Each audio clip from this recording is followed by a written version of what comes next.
সুদূর পল্লীগ্রামের নির্জন প্রান্তে অবিনাশের এক জরাজীর্ণ বসতভিটা বিদ্যমান ছিল। গৃহ বললে ভুল হবে, সেটি ছিল কেবল কর্দমাক্ত মৃত্তিকার জীর্ণ প্রাচীর আর পলেস্তারা খসা চালের সংমিশ্রণ, যা অযত্নেই কালের সাক্ষী হয়ে টিকেছিল। সেই আঙিনায় এক অসহ্য মৌনতা ও হাহাকার বিরাজ করছিল। উঠোনের একপাশে জরাজীর্ণ পাঠের একটি তক্তপোষ পাতা, যার কাঠামো নড়বড়ে হয়ে গিয়েছিল। সেখানে শায়িত থেকে অবিনাশের সহধর্মিণী সুহাসিনী জীবনের অন্তিম প্রহর অতিবাহিত করছিলেন। সুহাসিনীর দেহ যেন কঙ্কালসার হয়ে গিয়েছিল। আখি পল্লবের নিচে গাঢ় অন্ধকার এবং মুখাবয়বে সারা জীবনের বঞ্চনার চিহ্ন স্পষ্ট ছিল। তার শ্বাস প্রশ্বাস অস্বাভাবিক ধীর ও কষ্টকর হয়ে উঠেছিল। প্রতিটি নিঃশ্বাসের সাথে ফুসফুস থেকে এক অদ্ভুত আর্তনাদ আসছিল, যেন কোনো অচল যন্ত্র বিকল হয়ে যাওয়ার আগে শেষ চেষ্টা করছে। অবিনাশ, যার বার্ধক্যজনিত নুব্জ শরীর ক্লান্তিতে ভেঙে আসছিল, তিনি শিয়রে বসেছিলেন।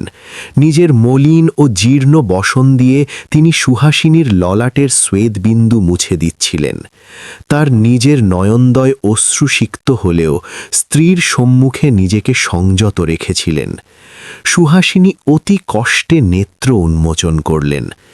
এই নশ্বর পৃথিবীর কোনো মোহের প্রতি তার আর আকর্ষণ অবশিষ্ট ছিল না, কেবল একটি প্রিয় মুখ দর্শনের তৃষ্ণা ছাড়া। তার দৃষ্টি বারবার সেই পুরাতন সদর দরজার দিকে নিবদ্ধ হচ্ছিল। তিনি অত্যন্ত ক্ষীণ ও কম্পিত কণ্ঠে বললেন, অবিনাশ। স্বামী তৎক্ষণাৎ সুহাসিনীর ওষ্ঠাধরের নিকটে কর্ণ নিয়ে গেলেন। হ্যাঁ সুহাসিনী, আমি তোমার পার্শ্বেই রয়েছি। বলো, কি অভিপ্রায় তোমার? আমার জ্যেষ্ঠ পুত্র আকাশ, ওকে একটিবার দেখতে চাই। আমার প্রাণ পাখি যেন আর খাঁচায় থাকতে চাইছে না। এটুকু উচ্চারণ করতেই সুহাসিনীর কাশি শুরু হলো এবং তিনি হাঁপাতে লাগলেন। অবিনাশের হৃদয়ে যেন তীক্ষ্ণ বাণ বিদ্ধ হল। তিনি স্ত্রীর পাণ্ডুর হস্ত নিজের করপুটে আঁকড়ে নিলেন। তুমি ধৈর্য ধরো সুহাসিনী, আমি অবিলম্বে আমাদের সন্তানকে সংবাদ দিচ্ছি। সে অবশ্যই আসবে, তুমি কেবল অপেক্ষায় থাকো। সুধী পাঠক, অবিনাশ টলটলায়মান পদে উঠে দাঁড়ালেন। তিনি প্রাঙ্গণের এক নির্জন কোণে গেলেন, যেখানে তরঙ্গের সুবিধা কিছুটা অধিক। মলিন পকেট থেকে একটি প্রাচীন এবং ব্যবহারের চিহ্নযুক্ত মুঠোফোন বের করলেন। যন্ত্রটির বোতামগুলো অস্পষ্ট হয়ে গিয়েছিল, কিন্তু স্মৃতির পাতায় পুত্রের যোগাযোগ নম্বরটি খোদাই করা ছিল। তিনি কাঁপা আঙুলে নম্বরটি টিপলেন এবং যন্ত্রটি কর্ণে স্থাপন করলেন। সংকেত বাজতে থাকল, আর প্রতিটি শব্দে অবিনাশের হৃৎপিণ্ড দুলছিল।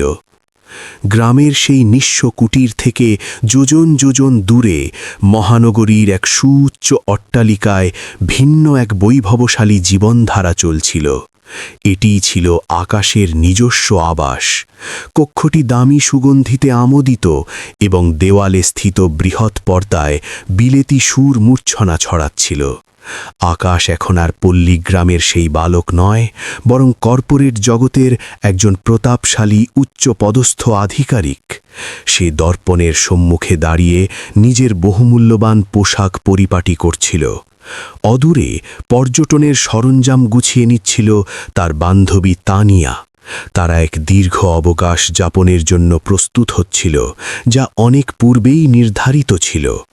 ঠিক সেই মুহূর্তে আকাশের অত্যাধুনিক ফোনের পর্দা উজ্জ্বল হয়ে উঠল এবং স্পন্দন অনুভূত হল। পর্দায় ভেসে উঠল বাবা। তানিয়া আর চোখে চেয়ে বিরক্ত হয়ে মন্তব্য করল, আকাশ, পুনরায় তোমার গ্রাম্য উৎপাত। যখনই আমরা প্রমোদ ভ্রমণে বেরোই, তোমার ওখানকার মানুষেরা কোনো না কোনো জটিলতা সৃষ্টি করে। দয়া করে আজ বিরক্তি বাড়িও না। আকাশ দীর্ঘশ্বাস ত্যাগ করল এবং অসন্তোষ প্রকাশ করে সংযোগ স্থাপন করল। হ্যাঁ বাবা, বলো, কি কারণে ফোন করেছ? আকাশের কণ্ঠে শ্রদ্ধার চেয়ে অধিক ছিল ব্যস্ততা ও তাচ্ছিল্য। ফোনের ওপার থেকে অবিনাশ যখনই পুত্রের স্বর শুনলেন। তার ধৈর্যের বাঁধ চূর্ণবিচূর্ণ হয়ে গেল। তিনি আর্তনাদ করে উঠিলেন, বাবা রে, কোথায় তুই? পিতাকে এভাবে ক্রন্দন করতে দেখে আকাশ ক্ষণকাল স্তব্ধ হল। পরক্ষণেই নিজেকে সামলে নিল। কি হয়েছে বাবা, এমন করছো কেন? সব কুশল তো? কুশল আর কিছুই নেই বৎস। অবিনাশের কণ্ঠ রুদ্ধ হয়ে আসছিল। তোর জননী, তোর মা আর ফিরবে না। চিকিৎসকেরা আশা ত্যাগ করেছেন। তার অঙ্গ প্রত্যঙ্গ অকেজো হয়ে পড়ছে। প্রভাত থেকে জল স্পর্শ করেনি সে। তার তৃষ্ণার্ত চোখ শুধু দ্বারের পানে চেয়ে আছে। কেবল তোর নাম জপছে সে। যে কোনো প্রকারে আজই বাড়ি ফিরে আয় বাবা। গর্ভধারিণী মাকে শেষ বিদায় একবার দেখে যা। সে তোর প্রতীক্ষায় নিজের অন্তিম শ্বাসটুকু আগলে রেখেছে। বন্ধুরা, আকাশ স্থবির হয়ে দাঁড়িয়ে রইল। এক মুহূর্তের জন্য তার শৈশবের স্মৃতি জাগ্রত হল। কিন্তু ঠিক তখনই তানিয়া পশ্চাৎ দিক থেকে এসে আকাশের বাহু স্পর্শ করল। সে ফিসফিস করে বলল, আকাশ, আমাদের বিমানের সময় উত্তীর্ণ হচ্ছে। আর তোমার ওই গুরুত্বপূর্ণ চুক্তিটির কি হবে, যার মূল্য কোটি টাকা? প্রবীণদের তো সাধারণ শারীরিক সমস্যাকেও গুরুতর করে তোলার প্রবণতা থাকে। মহানগরে জৌলুস, পদের মোহ আর বান্ধবীর প্ররোচনা সব মিলিয়ে আকাশের চেতনা আচ্ছন্ন হল। সে ফোনের স্পিকারটি কর্ণ থেকে কিঞ্চিত দূরে সরিয়ে নিল এবং দৃঢ় কণ্ঠে জানাল, বাবা দেখো, বিচলিত হয়েও না। মায়ের বয়স হয়েছে, তাই হয়তো সামান্য দুর্বলতা দেখা দিয়েছে। আর শোনো, আমার এখন যাওয়া কোনোভাবেই সম্ভব নয়। আমার পেশাগত অনেক বড় প্রজেক্ট আটকে আছে এবং ভ্রমণের পরিকল্পনাও চূড়ান্ত। আজ যদি আমি কর্তব্যে অবহেলা করি, তবে আমার কর্মজীবন ক্ষতিগ্রস্ত হবে। অবিনাশ নিজের শ্রবণ ইন্দ্রিয়কে বিশ্বাস করতে পারছিলেন না। সন্তান, তুই এসব কি বলছিস? এখানে তোর মা যে... বাবা, আমার বক্তব্য শোনো। আকাশ মাঝপথেই কথাটি কেড়ে নিল। আমি তোমার ব্যাংক হিসাবে পর্যাপ্ত অর্থ পাঠিয়ে দিচ্ছি। ওই পাড়াগাঁয়ের চিকিৎসকের চিকিৎসা বন্ধ করো। বড় কোনো যান জোগাড় করে মাকে উন্নত চিকিৎসালয়ে ভর্তি করে দাও। অর্থের চিন্তা করো না, আমি আরও পাঠাবো। এই কাজগুলো মিটিয়ে 10-12 দিনের মধ্যে আমি অবশ্যই যাব।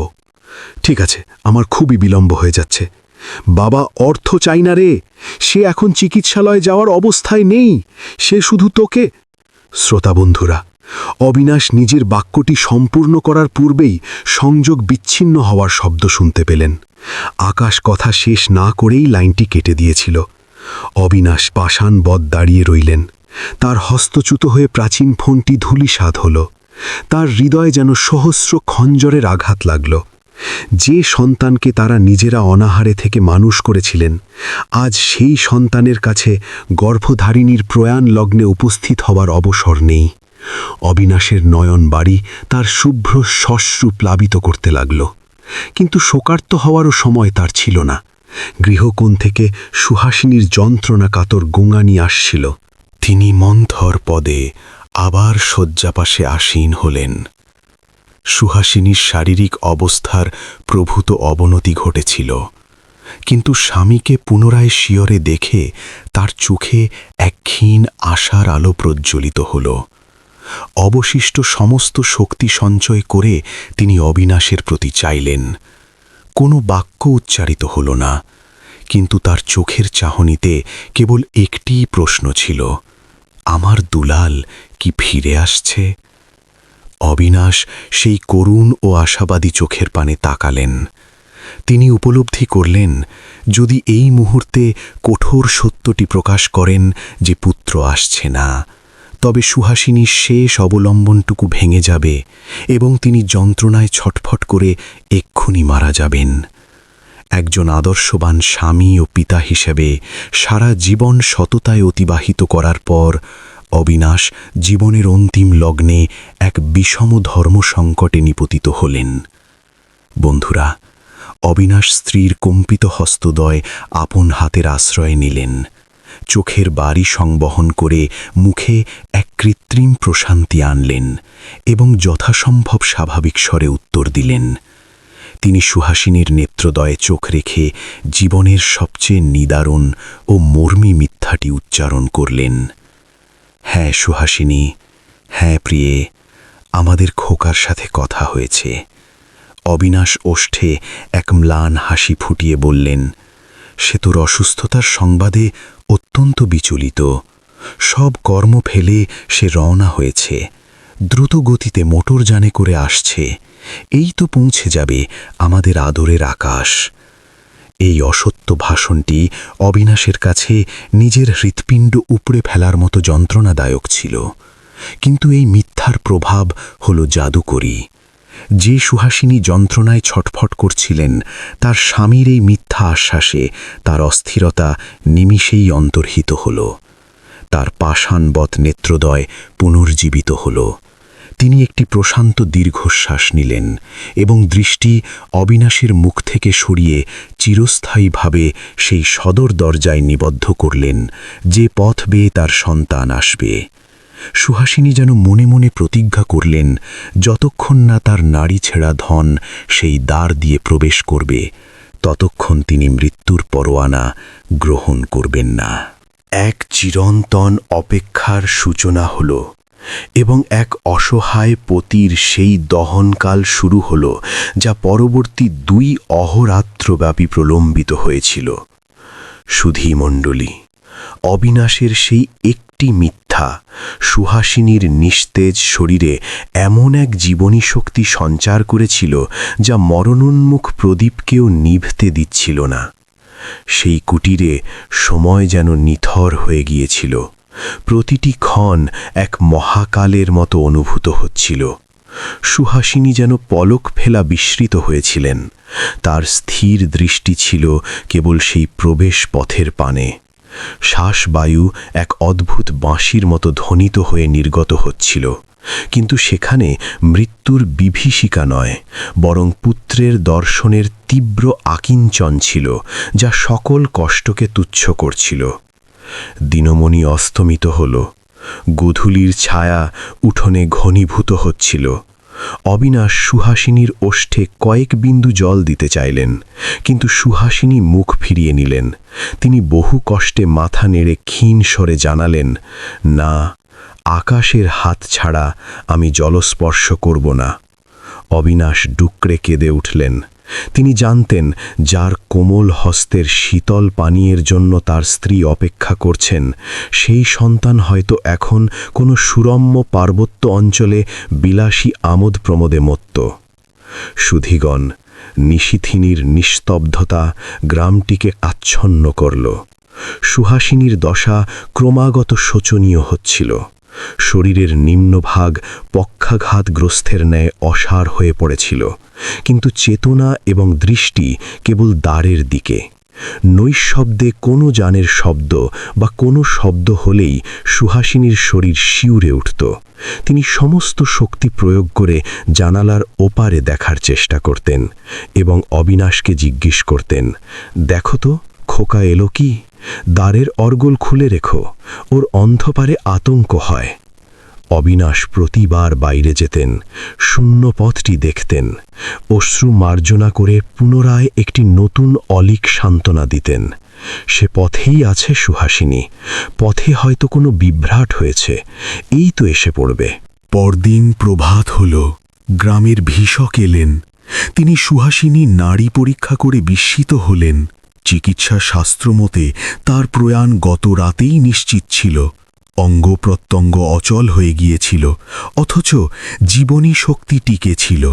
চিকিৎসক অবিনাশের স্কন্ধে হাত রেখে গম্ভীর স্বরে বললেন, অবিনাশবাবু, উনি এখন আর ওষুধের শক্তিতে নন, কেবল অমোঘ মাতৃস্নেহের জোরে শ্বাস নিচ্ছেন। উনি কারো প্রতীক্ষা করছেন, যেই হোক তাকে অবিলম্বে আনুন। এ দৃশ্য অসহনীয়। চিকিৎসক বিদায় নিলেন, কিন্তু অবিনাশের অন্তরে এক অনুতাপের দহন চলছিল। তিনি ভাবলেন, মিথ্যাই এই সুহাসিনীর এই দুঃসহ প্রলম্বিত যন্ত্রণার মূল।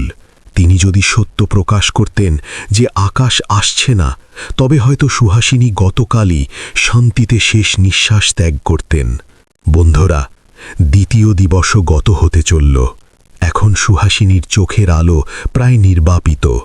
তার কাছে এখন সম্মুখে দণ্ডায়মান স্বামীকেও একটি অস্পষ্ট অবয়ব মনে হচ্ছিল। 48 ঘণ্টা অতিবাহিত হল।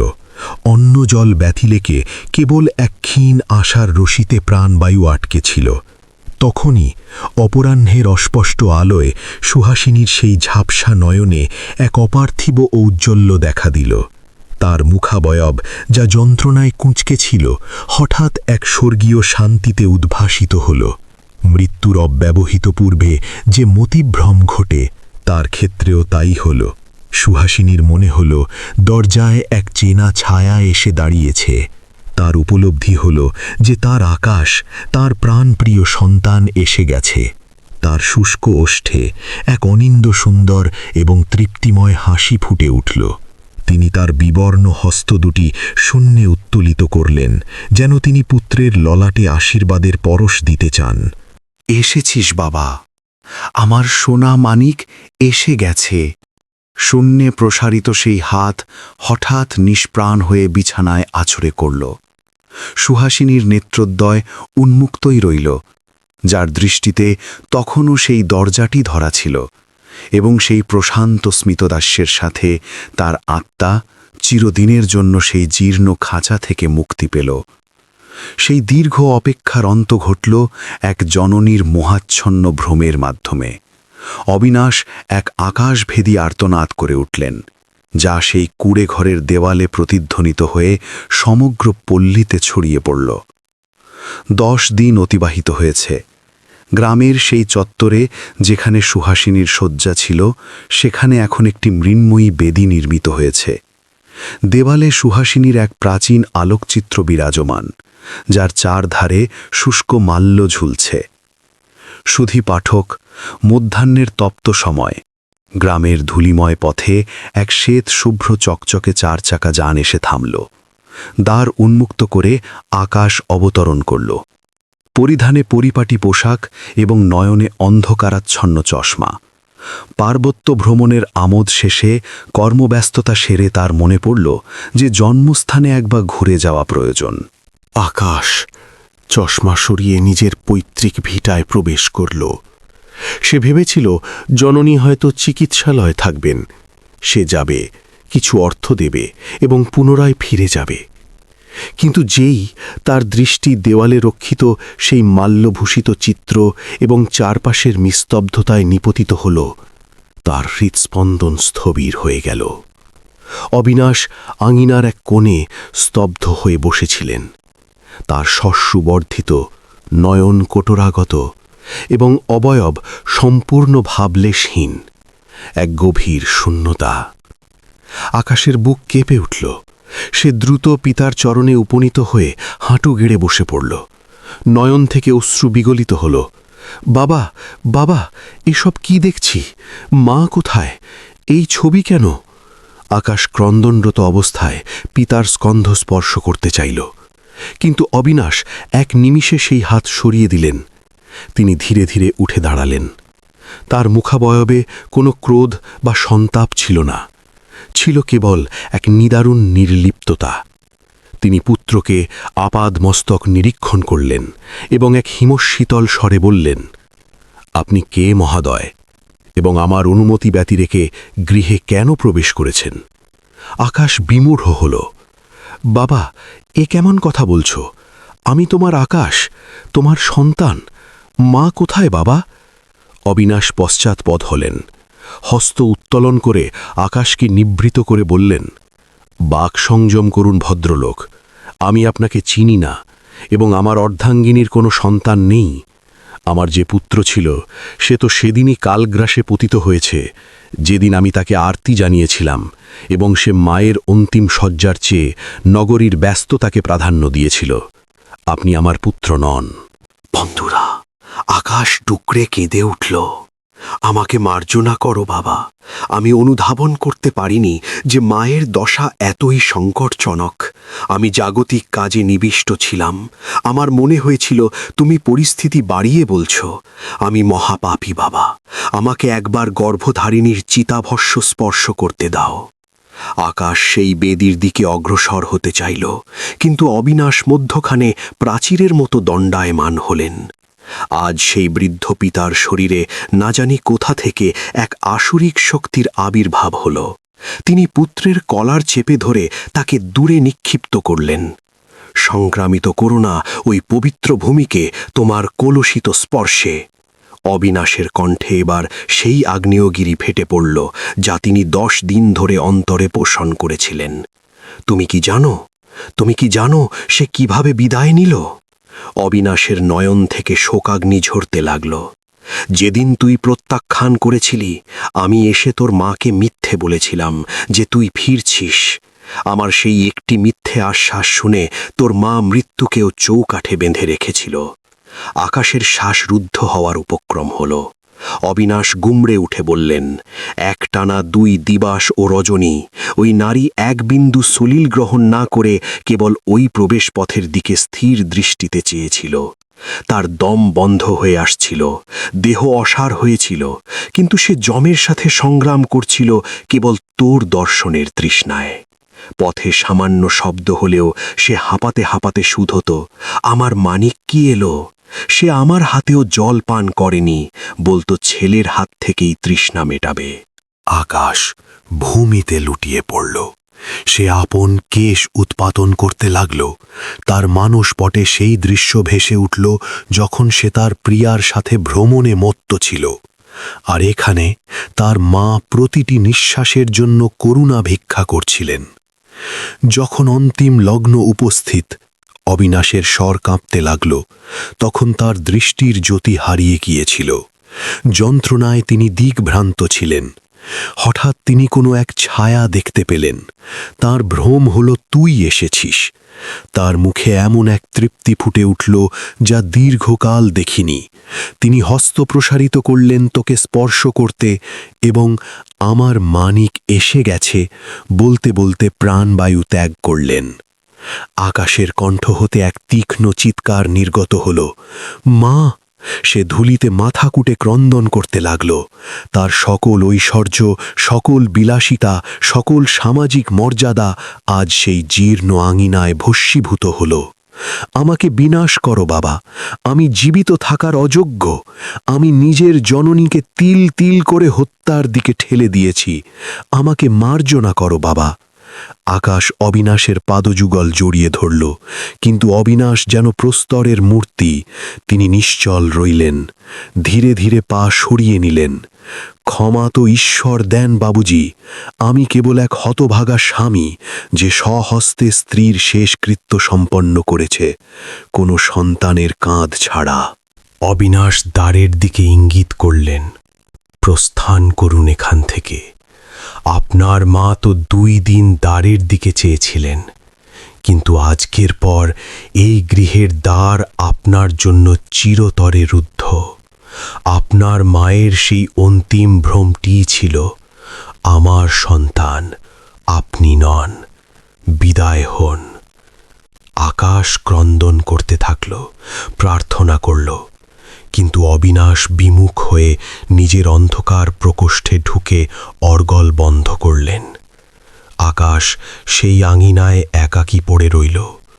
সম্মুখে ছিল কেবল ভস্মের বেদী আর প্রাচীরে ঝুলন্ত সেই হাস্যোজ্জ্বল ছবি, যা তাকে আজীবন এই দহন দেবে যে পৃথিবীর কোনো সম্পদ বা জৌলুস এক মায়ের সেই অন্তিম নিঃশ্বাসের মূল্য চোকাতে পারে না, যাকে সে নিজের স্বার্থপরতায় বলি দিয়েছিল। পল্লীর সেই শীতল সমীরণ বইতে শুরু করল, কিন্তু আজ সেই হাওয়া আকাশের অবয়ব নয়, তার আত্মাকে বিদ্ধ করছিল। তিনি আজীবনের জন্য এমন এক কারাদণ্ড লাভ করলেন যার কোনো মুক্তি নেই। বন্ধুরা, এই আখ্যান কেবল কল্পনা নয়, এটি আমাদের সমাজের এক নগ্ন দর্পণ। আমরা উচ্চাকাঙ্ক্ষা ও নগরের চাকচিক্যে তাদের বিস্মৃত হই যারা আমাদের অস্তিত্বের কারিগর। স্মরণে রাখবেন, বৈভব ও সাফল্য পুনরায় অর্জিত হতে পারে, কিন্তু পিতৃমাতৃ বিয়োগের পর কেবল অনন্ত হাহাকার অবশিষ্ট থাকে। তাই কাল বিলম্ব না করে তাদের পাশে বসুন, তাদের কথা শুনুন। এই উপাখ্যান যদি আপনার হৃদয়কে কম্পিত করে থাকে, তবে এটি সকলের তরে ছড়িয়ে দিন।